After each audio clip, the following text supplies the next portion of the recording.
Selalu ada momen dari film-film besar yang menonjol di setiap tahun. Tetapi seringkali yang paling berdampak adalah adegan kematiannya.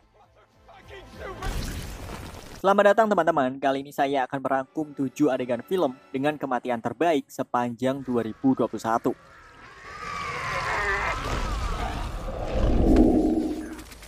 Nomor 1, Kapten Boomerang.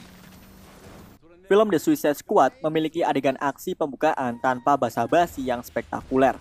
Di adegan tersebut terungkap bahwa Amanda Waller diam-diam mengirim bukan hanya satu, tetapi 2 tim untuk menyelesaikan misi. Tim yang pertama bertindak sebagai umpan penjaga di pulau bernama Corto Maltese, dan yang lainnya digunakan untuk benar-benar menyelesaikan misi tersebut. Akibatnya, semua orang di regu pertama dimusnahkan kecuali Rick Flag dan Harley Quinn.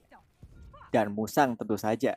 Sementara itu tidak terlalu mengejutkan untuk melihat karakter seperti Javelin dan Mongol yang mati begitu saja. Pertempuran pembukaan itu benar-benar mengejutkan bagi Kapten Boomerang untuk mati begitu cepat.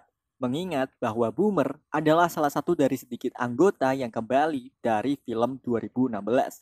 Tampaknya di film ini, mungkin Kapten Boomerang kembali untuk peran yang sepenuhnya disempurnakan daripada hanya berperan sebagai cameo biasa. Sehingga dia mendapat kematian yang tak terlupakan. Pertama, ditusuk oleh serpihan pohon dan kemudian dicabik-cabik oleh baling-baling helikopter. Kejutan yang dikombinasikan dengan darah kental yang ekstrim dan ekspresi gembira yang gila di wajah Boomer menjadikan ini salah satu kematian terbaik dalam film DC manapun. Nomor 2, Duke Leto. Ada sejumlah kematian yang berkesan dan dieksekusi dengan brilian dalam adaptasi Denis Villeneuve. Salah satunya adalah kematian Duke Leto, ayah dari protagonis Paul. Selama serangan di Arrakis, Duke Leto dilumpuhkan oleh Dr. Yue, dokter pribadinya yang diam-diam bekerja dengan Harkonnens. Tapi sebelum Yue menyerahkannya, dia mengganti salah satu gigi Leto dengan kapsul gas beracun dan menyuruh Leto untuk menggigitnya dengan keras agar melepaskan gas mematikan tersebut. Setelah Duke Leto di tangan Harkonnens, dirinya memikat Baron agar mendekati wajahnya, sehingga memberinya kesempatan untuk melepaskan gas beracun tersebut dan membunuh hampir semua orang di ruangan itu. Akhirnya, Leto mati karena gas beracun juga. Dengan kematian Duke yang disandingkan dengan putranya saat menemukan cincinnya, adegan ini menandakan bahwa sang ayah menyerahkan tahtanya kepada putranya. Meskipun Harkonnen selamat dari upaya Leto, cukup memuaskan melihat dirinya menang atas tirani jahat ini. Adegan ini adalah adegan kematian yang sangat intens dan tragis dengan kinerja solid Oscar Isaac dan skor dramatis Hans Zimmer menjadikan ini sebagai salah satu adegan kematian terbaik.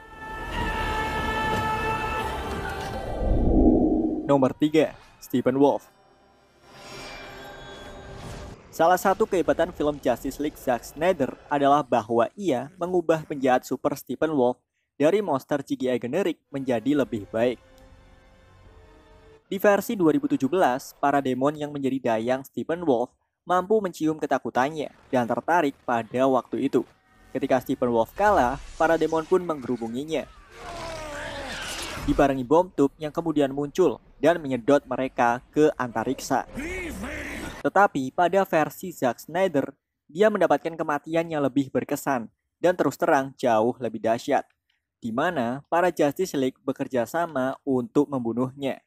Pertama, Aquaman menusuknya dengan trisula dan mengangkatnya ke atas. Kemudian Superman memukulnya ke seberang ruangan dan akhirnya Wonder Woman memenggal kepalanya di udara dengan pedangnya. Mayat Steppenwolf melayang di udara sampai melewati portal, di mana Darkseid yang menunggu menghentikan kepala pamannya yang terpenggal dengan kaki besarnya.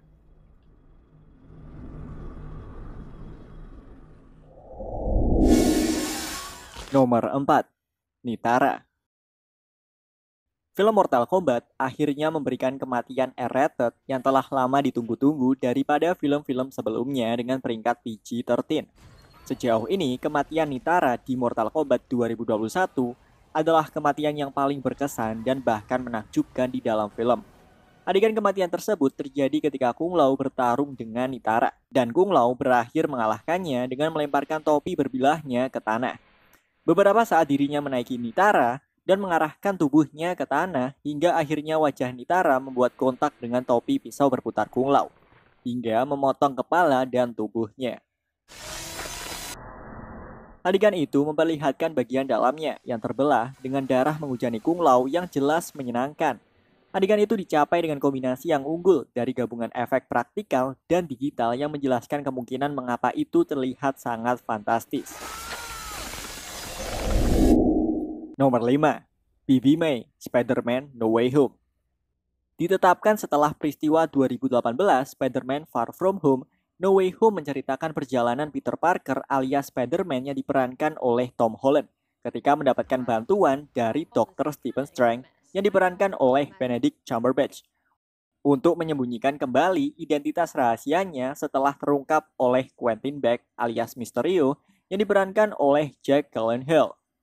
Dalam prosesnya, mereka secara tidak sengaja membawa sejumlah penjahat Spider-Man dari masa lalu ke Marvel Cinematic Universe, termasuk Norman Osborn alias Green Goblin yang diperankan oleh Willem Dafoe.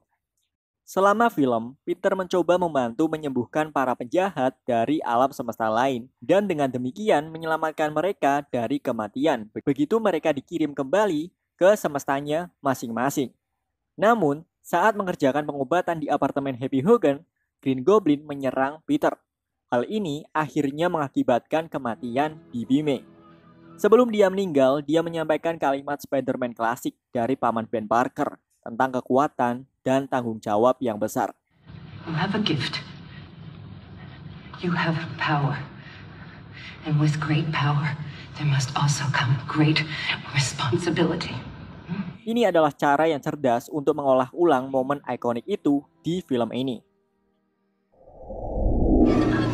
Nomor 6. Semua orang di penjara, Malignan. Malignan adalah salah satu perjalanan yang sangat baik untuk klimaks yang lebih baik dan lebih buruk dengan pengungkapan yang benar-benar menggelikan. Bahwa si pembunuh Gabriel adalah saudara kembar siam sang protagonis utama, Madison, yang berada di dalam tengkoraknya melekat pada otak dan sumsum tulang belakangnya. Maka Gabriel lah yang telah melakukan pembunuhan dengan mengambil kendali tubuh Madison. Dan karena dia melekat pada bagian belakang tengkoraknya, dia harus memanipulasi tubuh Madison ke belakang. Menjelaskan mengapa Gabriel bergerak dengan cara yang aneh dan tidak wajar ini, semua menjadi lelucon saat Madison ditangkap dan dilemparkan ke dalam penjara dengan lusinan penjahat lainnya.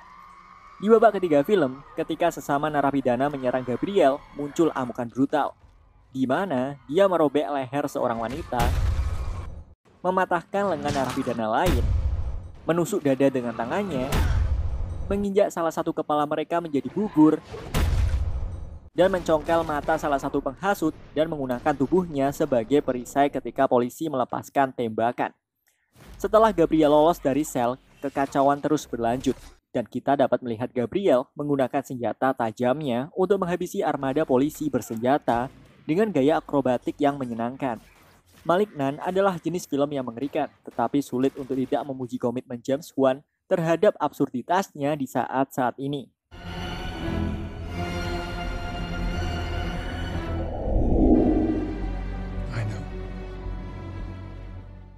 Nomor 7.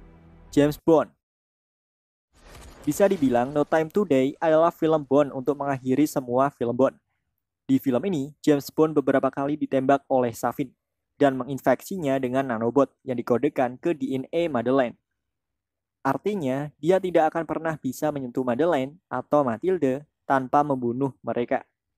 Di film ini, Bond mati-matian mengeksekusi Safin dan membuka kembali pintu silo, tapi jelas dia tidak punya waktu untuk melarikan diri. Dengan luka yang parah, dia menaiki tangga ke atap dan memanggil Madeleine untuk memberitahunya bahwa dia mencintainya. Untuk pertama kalinya dalam 59 tahun, agen 007 terbunuh. Judul film itu membohongi kita. Ini juga cukup pasti karena dia sudah terluka parah oleh Safin dan serangan misil itu menyapu bersih pulau itu. Tapi mata-mata legendaris itu juga tampak berdamai dengan nasibnya. Ini terjadi setelah Bond menjadi ayah untuk pertama kalinya dan tampaknya siap untuk menatap dengan Madeleine dan Matilda, membuat adegan itu semakin menghancurkan. Sudah lama diketahui bahwa No Time to Die akan menjadi penampilan terakhir Daniel Craig, saat James Bond memberinya kesempatan langka untuk keluar dari peran ikonik tersebut. Tetapi bahkan dengan pemikiran itu, keputusan untuk membunuh Bond adalah keputusan yang mengejutkan. Film ini memungkinkan Bond untuk tumbuh dengan cara yang tidak diizinkan oleh film 007 yang lainnya, memberinya keluarga dan cinta sejati. Hal itu membuatnya pahit karena Bond harus membuat keputusan untuk tetap tinggal dan menghadapi kematian sementara orang yang dicintainya dapat melanjutkan hidup dengan ingatan mereka tentang dia. Adegan ini layak menjadi salah satu adegan kematian terbaik yang menyentak air mata. Dan begitulah teman-teman beberapa film kematian terbaik tahun 2021. Saya harap kalian menikmatinya dan jangan lupa untuk memberitahu saya pendapat kalian tentang hal itu di kolom komentar.